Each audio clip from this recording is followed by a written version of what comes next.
If you are familiar with working in a 3D program such as Autodesk Maya or Autodesk 3ds Max, you already understand the concept of working in 3D.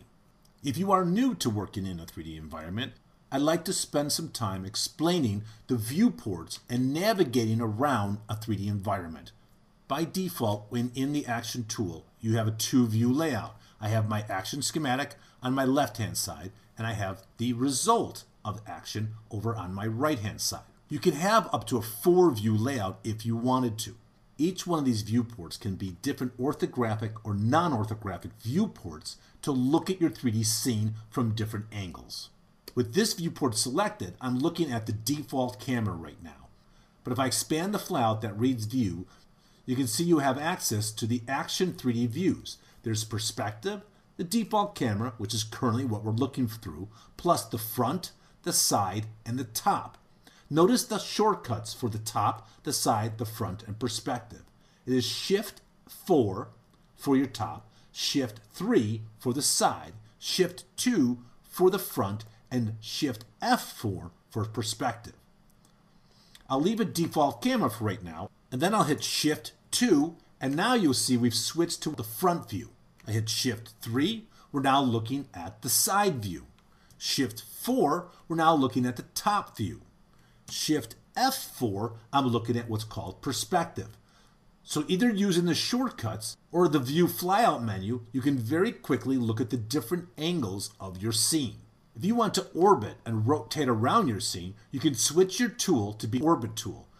When I expand the tools, you'll see a section here that reads FOV, Field of View, Track Camera, Tilt, Roll, Orbit, and Dolly. All of these will affect the viewport. If I switch this to Orbit, you'll see my cursor has changed, and now I start to click and drag. I can rotate around and see my scene as I orbit it around in this viewport. You can also zoom back your view by clicking in this field right here. To zoom in your view without switching your tool and using a shortcut, you hold the Option and Command key and click and drag. I'm not switching my tool to the zoom tool. I'm just accessing the ability to zoom in and out in my view by using the shortcut. To be able to pan in the view without switching to an actual pan tool, you can use the shortcut of Control Command and click and drag in the viewport.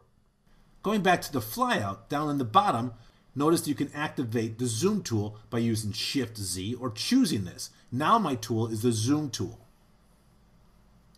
Going back to my tool list, I can choose Pan, or I can use the shortcut of Shift N, and now my tool is the Pan tool. More likely though, while working, you'll use the shortcuts I just explained. Once again, Option Command is your zoom, Control Command is a pan. Let me go back to my select move. Understand that I am manipulating my perspective view right now. The reason why I tell you that is if you are looking at the camera view and you start to use the Orbit tool, the Roll tool, the Tilt, the Dolly, and so on, those tools and actions that you perform in the viewport will be affecting your camera. For example, I'll switch the view back to the default camera. I'll zoom back a little bit so we can see the entire scene, and I'll select this view and I'll hit Shift 4 to go to our top view. So there's our camera represented by the green icon. I can select it and I can manipulate it if I wanted to this way. Let me undo that. If I activate this view once again, which is now the default camera view, and I switch to my Orbit tool once again, and I start to rotate this, notice in the top view what is happening. We are orbiting our camera, not just the viewport. Let me undo that with Command Z. If I switch my tool to be the Roll tool, and I click, notice what's happening. We are rolling the camera. Again, Command Z to undo that. If I switch to the Dolly tool, and again click and drag, looking at the top view, you can see that we are actually dollying the camera. The parameters are changing in the bottom UI as I make this manipulation. I'll undo that one more time. If you are trying to manipulate your camera, then by all means stay in the default camera view and use the tools that are relevant to the adjustment you're trying to make. But if you're trying to view your scene without manipulating your camera, always remember to switch your 3D view to perspective. Now if I start to dolly this, or if I switch to a tool such as the Roll, I can roll my view, but I'm not affecting the camera. I'll go back to the Select tool. As I mentioned in the beginning, the default layout for Action is a 2-view layout. But if you look over here, you have a flyout that allows you to look at a 1-view, 2-view, 3-view, a 3-view split, 1 on the top and 2 on the bottom, or a 4-view layout.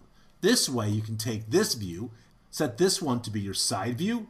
You can select this view. I'll hold Shift, hit 4, make this my top view. I can have this my camera view, and over here I can have this one be my action schematic. So now I can see 3 different angles of my 3D scene and still access all of my nodes inside the schematic view.